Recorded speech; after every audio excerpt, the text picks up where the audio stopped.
Welcome to the assembly video for our mushroom tea lights. And I have all of my pieces here cut out in front of me. So if you take a look, we've got, this is the main base. So the first thing you want to do, obviously, is get everything folded. Fold everything at the score marks. Okay. Now this is the main structure here. Now before we actually put this together, I do want to get everything folded.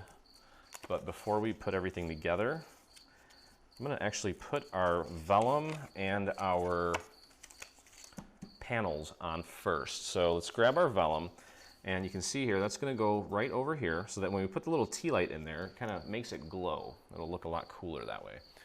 Okay, let me make sure my glue is flowing, and it is. And I'm going to begin by just putting little drops of glue around the perimeter here. And it doesn't have to be perfect, just make sure you get it around the perimeter there. Maybe a couple drops here or there. And let me make sure that I'm doing this right. Actually, I don't think I am doing that right. Hold on a second. Yeah, no, that should be fine. Okay, let's put our vellum on. Make sure you're covering all the cutouts. Try to get it as centered as you can. Okay, just like that. And let's see, this piece here. Yeah, that's right. Okay, so then we're gonna just simply put the panel on over it. Okay. And that will hide the vellum nicely so you don't even see it from the inside. That's why we're kind of sandwiching it on the outside. We'll apply our glue to the panel. It's gonna be a very, very fast project. Now, all that extra stuff that I did as far as inking and embossing, totally optional, but obviously for a simple project like this that doesn't even take that much time, I highly recommend it. Why not? Why not add a little oomph to it? Okay, so let's see here. Still got a good amount of people watching. Yeah, so Pam asks, is this a free file? Yeah, this file, it is free. It's not yet available because we haven't released it yet. I still need to, once I put this together, this is actually the version that we're going to have on the, well, the photo of this will be the one that you see on the website. Okay, so I'm just going around the perimeter here. And now remember, we have over 140 free files. And if you've been watching along from the beginning here, you saw how easy it was to download. You saw how easy it was to upload, how to cut. It's not difficult at all. Okay, so now this is going to be the panel for this side here. Can flip it over, get our glue on this guy here, just like that, and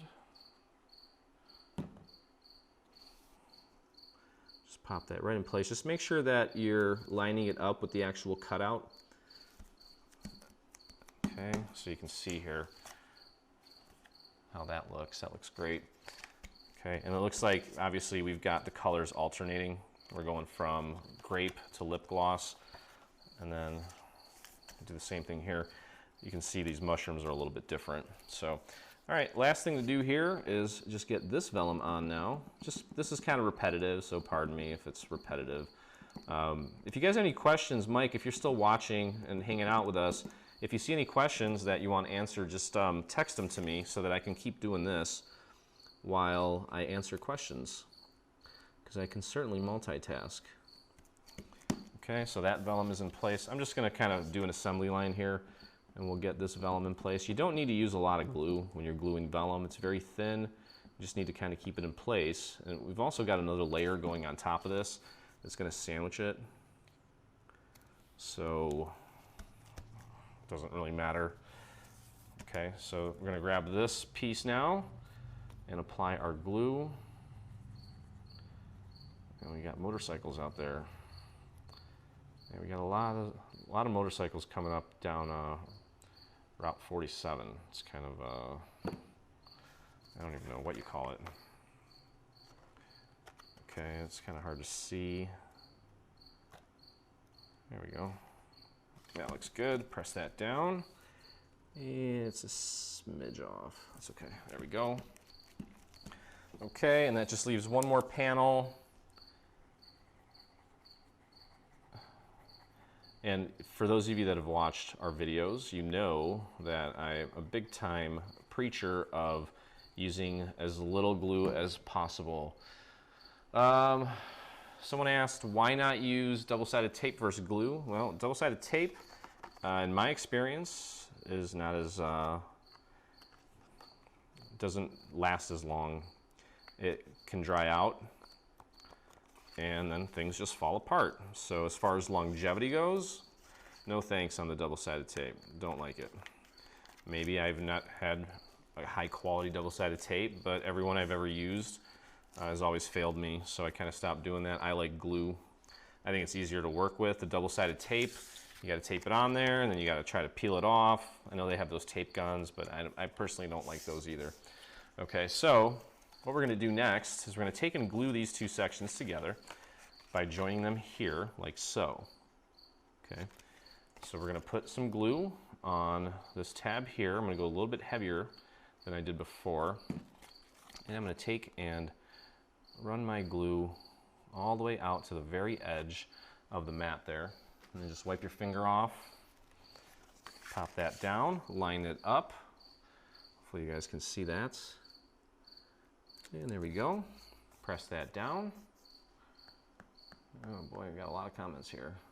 Dale wants to know, how did you get into crafting? Well, I mean, I've always been a crafter. As they say, every child is born an artist. So I've always done something crafty. But I got into this business the first time with my ex-wife. We ran another company. And then when we went our separate ways, I started Dreaming Tree. And gotten way more involved since I started doing the assembly videos. Okay, so now we're going to close it up. I put glue on this tab, ran that glue all the way out to the very edge, and I'm just going to fold the other half down onto the tab, and then I'm going to go ahead and fold it over onto this seam and press down there. And I just missed another question here. Hold on. Anita asked, do you prefer the Cricut or another cutting machine? Anita, right now, I actually prefer the Cricut for basic cutting. I like it for scoring, but I use my Silhouette for print and cut. Okay, so here we are now. I've got the box mostly assembled. We have these 3 tabs at the bottom that I need to glue down. So I'm going to put glue on all 3 of these tabs. Okay, and I'm going to spread that glue out to the very edge. Again, going back to what I was talking about with the applicator, I really like to be able to feel what I'm doing while I'm working. That's why I use my fingers to spread the glue instead of using something else like a brush or whatever. I don't, you know, it's just the fingers attached to me. I have the ultimate control with my finger, so I prefer to use that. Okay, so we take that bottom piece now and press it down onto the 3 tabs. I can flip this over and push down from the inside. Okay, so there is the main box itself. And we have this piece here. This is just a little liner to reinforce the bottom and kind of hide the tabs. So we'll throw a little bit of glue right in the bottom there and just pop that right into place and press it down. Okay, perfect. All right, so that's that. Now, you don't have to put this on a base if you don't want, but I think it's probably a good idea. Now, one other thing too, we have these 3D flowers. And what I would suggest doing is grabbing a little dowel, and then you can take and curl the petals up. Okay, so I'm literally just pinching the petal between my finger and the dowel and curling it to train it to give it a little bit of life. And what we're going to do, I'm not going to do all of them right now because it's pretty repetitive, but we're going to add, just put a little bit of glue. Now the dark purple, or AC cardstock grape color, is going to go on the side with the lighter pink, and that's just going to go right up at the top. And just glue that down. If you want to use a little foam square, I guess you could do that. I don't think I'm going to do that. That might stick out a little bit too much. Okay, so there's that. And then the lighter color flower is going to go here, another darker one, a lighter one. And the last step here is to assemble the base. Jen says she's glad that I created Dreaming Tree. I am too. Thank you, Jen. That was very nice of you. Okay, so we're going to finish this off now. We've got the base here. I've got everything folded. I'm going to take and put glue on these two tabs closest to the section that has the lid, I'll call it. This is the lid, since we're going to be closing it like a little lid here. Okay, so I'm going to take that and fold that in and press that up against that tab. Try to make sure you've got it nice and aligned. Let's see here. Catch that cricket. You guys hear that cricket, huh? Hey, he's happy. He's my little buddy. Actually, you know what? People, I think, pay for, don't they pay for, like, sleep tapes that just have, like, crickets and stuff? So I got that for free. He's just hanging out with me in the studio. I don't mind him. Okay, so then we have two tabs left. I'm going to put some glue on tab here and tab here. If you put too much on, just kind of hit it with your finger and wipe off your finger. Go ahead and close that up. You can actually move this tab out of the way temporarily and line that up, press and hold. Okay. Now, another thing that I mention very often in the videos is if you're gluing tabs and it's taken way too long, that means that you're using too much glue. So go easy on the glue, okay? So here's the last tab. I've got the glue on there. I'm just pressing it up against the inside of this side here. Okay, have you found the foam squares after time dry out like the double-sided tape does? Actually, no. I have not, for whatever reason. But then again, I'll keep an eye on that and I'll let you know. Okay, so we've got the sides all in place. I maybe rush that a little bit on this side here. That's okay. That looks good. Okay, so to close this up now, I'm going to put our glue on these three tabs. I'm going to go a little bit heavier because I'm going to spread a little bit of that out to the very edge. I like to have nice clean seams without any paper lifting up where these two sections connect. So I always spread that glue out just to make sure that everything is crisp and clean, almost like it was 3D printed and not, you know, a sloppy mess. Okay, so I'm going to go ahead and close this up now. Just focus on lining it up with this side here, the side opposite of the side that is already hinged. Okay, press that all the way down and just kind of run your finger along the perimeter like so. Okay, so that's really it.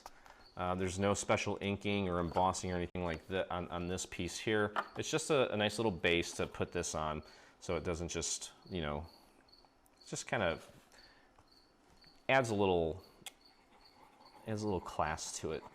Then we just put some glue on the bottom of this guy here and pop that right in the center. Just eyeball it. Should be able to tell that you've got a nice even border all the way around. Okay, and there you go. And if you want, maybe put something heavy in there just to help hold it down. But yeah, that's pretty much it.